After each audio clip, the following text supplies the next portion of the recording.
have multiple issues around one policy solution? Anybody else? It's not unusual, okay? So here's what you do with that. You have one solution though, correct? Yes or not? You're still fussing. Yes?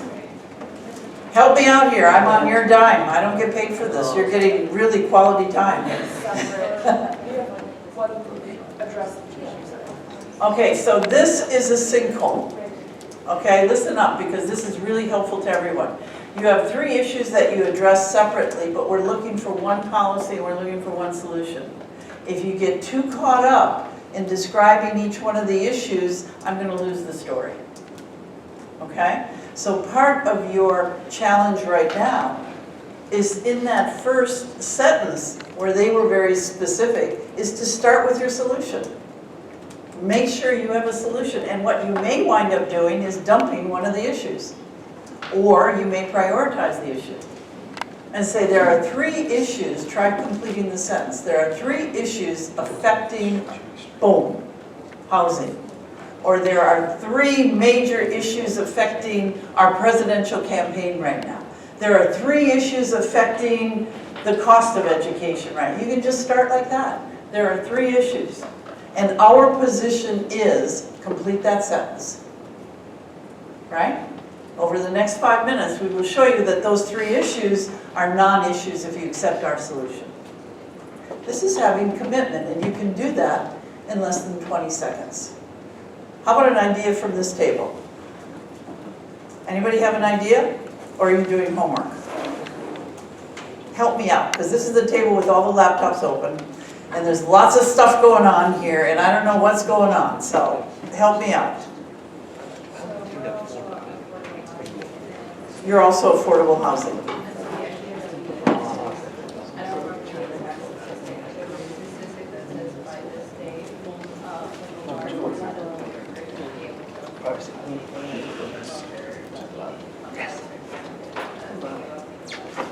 Okay, so a statistic that says by the year so-and-so, a certain number of people won't be able to afford housing in New York City. Do I have a reason to listen? Do I really have a reason to listen? Do I care if they can't afford it? What if I'm a developer? Right? What if I'm the mayor trying to balance the budget? This is a social problem, but how are we going to get me interested in this particular issue that affordable housing is out? What's the impact of not having affordable housing? What's the impact? Think about it. As a policy, what's the impact in New York City if people don't have affordable housing? Think about your audience. What? What is interest homelessness, but it costs the city money. Exactly. What you may need to do is link that. If you're talking about, here's where I want you to focus, is that there are a huge number of people that won't be able to afford housing. Look at the impact. And you may need to reverse it and start with the impact. Right? If all of the people and judges are living in New York City, you may need to appeal to that. If the judges are politicians that aren't going to be reelected next year, and there's a whole lot of talk about who's not going to be reelected, reverse it. Talk about impact and talk about greatest impact. Okay? This table, you gave me a solution and it made me hungry. That's what you're looking for in that first sentence. You want to have something where I'm hungry to hear more. That's what it's all about. What are you gentlemen working on? The technology versus freedom. Technology versus freedom. Okay. So you want to try it out? Sure. I'll just share. In 1776, Americans started a war against the British Empire to maintain their right against unreasonable searches. Our policy ensures that such hard-fought freedoms are still respected and can still protect Americans from terrorism. Okay, let's check out with the audience. Do I have a reason to listen? What do you think? Started off with in 1776. Well, I'm seeing facial reactions. Can you share your reactions? What are you thinking? Now with a long term. It may be cliche, what else? Well, I mean, if you start off with that as your tagline, you have to go back to that in the beginning, and that wastes a lot of time during the presentation. Because you're gonna have to explain the Constitution and like, You may be framing this, right, as a history lesson, right? And immediately, if I'm listening to technology and you frame it as a history lesson, remember, it's all about framing and context. If you frame it as a history lesson, I'm thinking, I'm here to hear about technology. I want to know today what's going on with technology. I'm not saying it can't work. All of these things can work. It's how you frame it and how you sell it. I would put a caution light on starting it. I would start with what you were saying towards the end, which was? Our policy ensures that such hard-fought freedoms are still respected and can still protect Americans from terrorism. All right, so how could we turn around with that? Hard-fought freedoms in America, say it again. To maintain their right against unreasonable searches.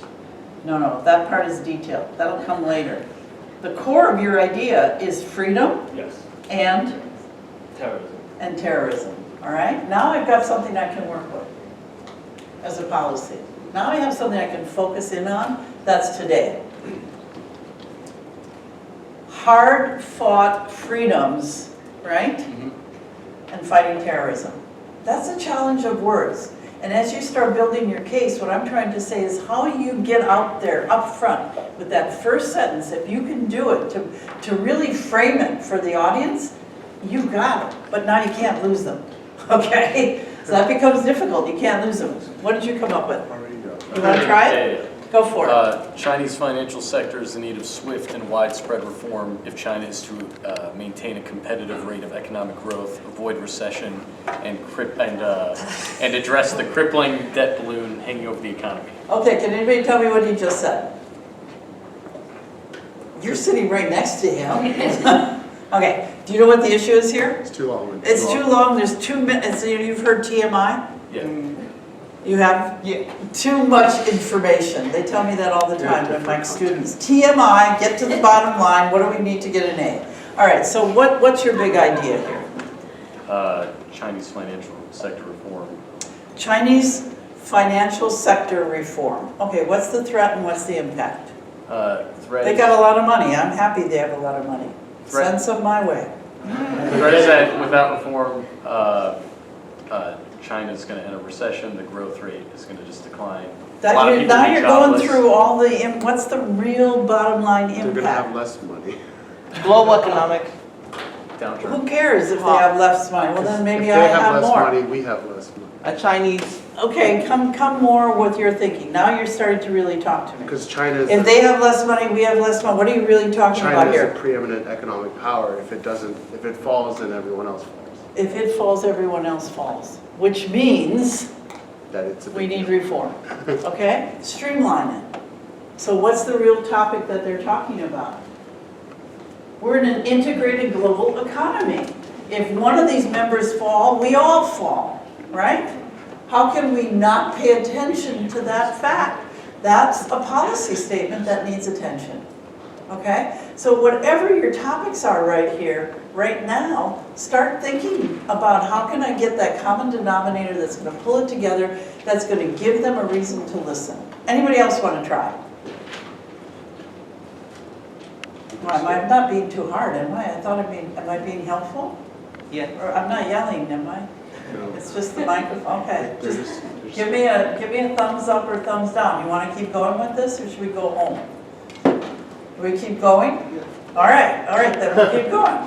So that first line, more and more, is about framing the issue. That's what I'm trying to get to.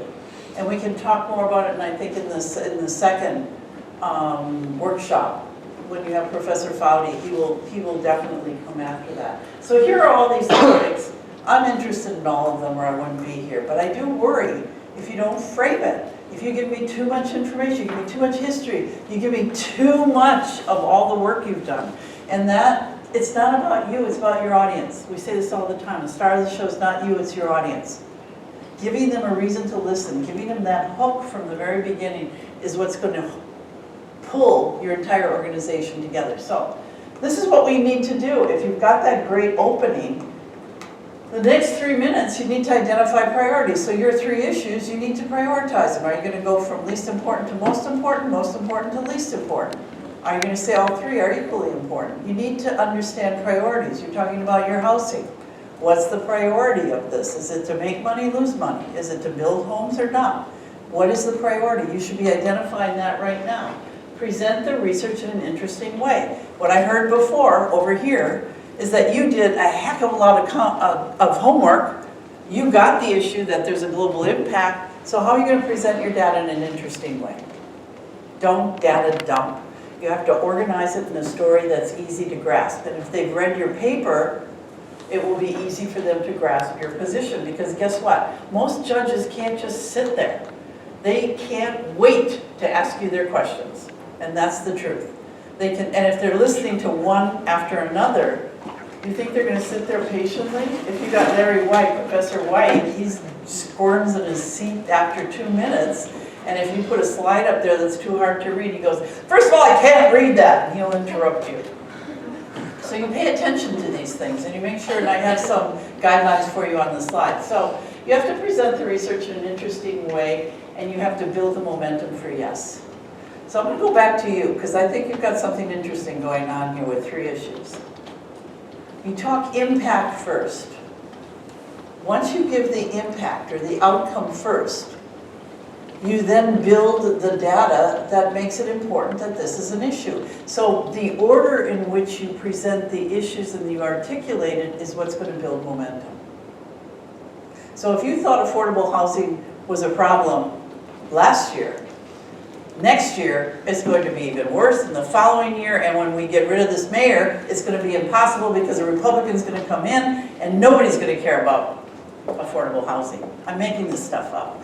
But do you see what I'm trying to do? You have to put your issues into priority order. So if we go back to the subjects you have, and I start looking at climate change is an easy one, right? Don't we all know, what are the issues for climate change? Rising global sea level. The planet, it's going to affect you, but you know what usually gets everybody? Your children. Can you imagine this world when you're gone? You may not care, but what legacy are you leaving for your children? And most of the judges are probably married with kids. Okay? Syrian refugee crisis. Let me give you, this is a hard one. I'm doing a program in Finland right now. Huge debate in Finland about the Syrian refugees. So we've got 2 groups of people ready to kind of kill each other about how to solve that problem. So you've got to tread lightly there and decide where you're going to go with it. Containing and defeating ISIS. Is there anybody who doesn't want to contain and defeat ISIS? And aren't there a million ways that we could do it? We could blow them up, we could engage them, we could love them, we could save their children. I mean, there are a million things you could do with that one, right? So be careful, because everybody, when you have an issue like that, everybody has an answer. And if everybody has an answer, you're going to be spending more time on what other people are saying and how they've anticipated. South China Sea. Is anybody here doing that? Okay, and what's the issue you're addressing with the South China Sea? Oh, you're the ones on your laptops I haven't heard yet. Well, there's a bully and a bunch of troublemakers. They're about to go to war. Are they really going to war? There's a chance that they might go to war. Okay, so here's the real impact, and I think the real debate about South China Sea. Is it really that dangerous? Is it really potential war? It's how you frame it. Why do we really care about the South China Sea? Is it really potential war, or is it something else? Yes? Well, like if I talk about it, like everyone is trying to obtain like the oil resources in the South China Sea, and many of the various different nations that in the South China do not have the most friendly relationships with each other. So you have 2 or 3 issues going on in the South China Sea. And I think the difficult framing of South China Sea is exactly that. If I were to build something around it, I would say, try the opposite. Most people think the South China Sea, if this is your thinking, most people think the South China Sea is our next war front. Our policy is here to say, it's not. Boom. Our policy is here to say, you better believe it is. Right? Start with something that's common denominator. Most people think. Most people think China sees about war, but it's really about oil resources. And if we look at it, war is a distraction from oil resources. Do you see how I'm framing it? So then all of a sudden it's structured in a way that becomes very easy for people to hear. Yours is perfectly structured. You got 2 ways to go with it, and it's all going towards the benefit. Regulation of disruption economy. Well, first of all, is anybody doing this one? Okay, the one thing I have to say about this, be very careful of jargon and buzzwords.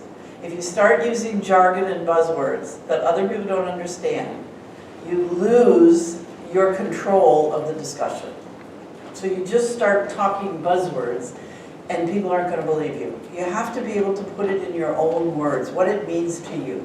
So be very careful, that could go anywhere. Security versus freedom in the age of big data. To me, I think you've got your framework, the security and freedom. Who cares if it's in the age of big data? We already know it is, right? Because we're talking about technology, we're talking about security, right? So what are we going to do there? Some of these presentations could be like a used car salesman or an insurance broker. What does an insurance broker do? What's their persuasive technique? What do they do? Did any of you ever buy insurance? Probably not. All right. What do they do? Yes? Talk about what could go wrong. Pardon? Talk about what could go wrong. What could go wrong? Always. I got you $100,000 for your apartment, but you know what? If the whole building goes down, $100,000, imagine yourself 5 years from now, can you replace that mink coat and your computers? And by then you're probably going to have 3 children. How are you going to put them through college with $100,000 when you don't have a place to live? Well, then we're going to go over there and find out how we get affordable housing and still make money. Do you see what I'm doing? Okay, it's kind of silly, but think about it. This is how you sell ideas. So, education reform, everybody's interested in education reform. And is Kate going to come? No, I don't think she's available. Too bad, because there's some people that I know that are very much involved on the policy end of education reform. These are all issues where everybody has an opinion. So if you have a lot of opinions in the room, you're going to have to research and spend more money and more time, not more money, but more time on what's the counter argument. New York City affordable housing, come up with a solution, right? We're desperate for one. Charter schools, anybody doing charter schools here? There's no teams from charter schools. All right, good. I don't know whether it works or not. Do you know who he is? I hope, no? I'm dating myself. Alfred E. Newman, Mad Magazine, was my first published article. You actually know. I was younger than you when they published it. And ride-sharing services. What's ride-sharing services really about? You would think it's about Uber, but you know who else is getting involved in it? Ford. It's one of their major business strategies. The only reason I know this is I have a student who's studying Ford right now.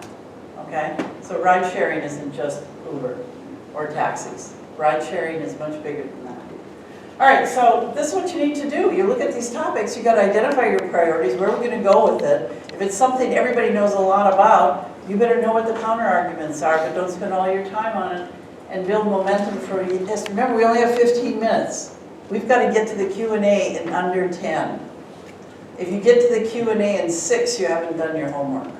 That's usually where judges feel terrible. You know, like, what do we do? They haven't really done their homework. So you should have the powerful first 10 minutes. And the next 3 minutes, you've got to counter any of the hurdles in your solution.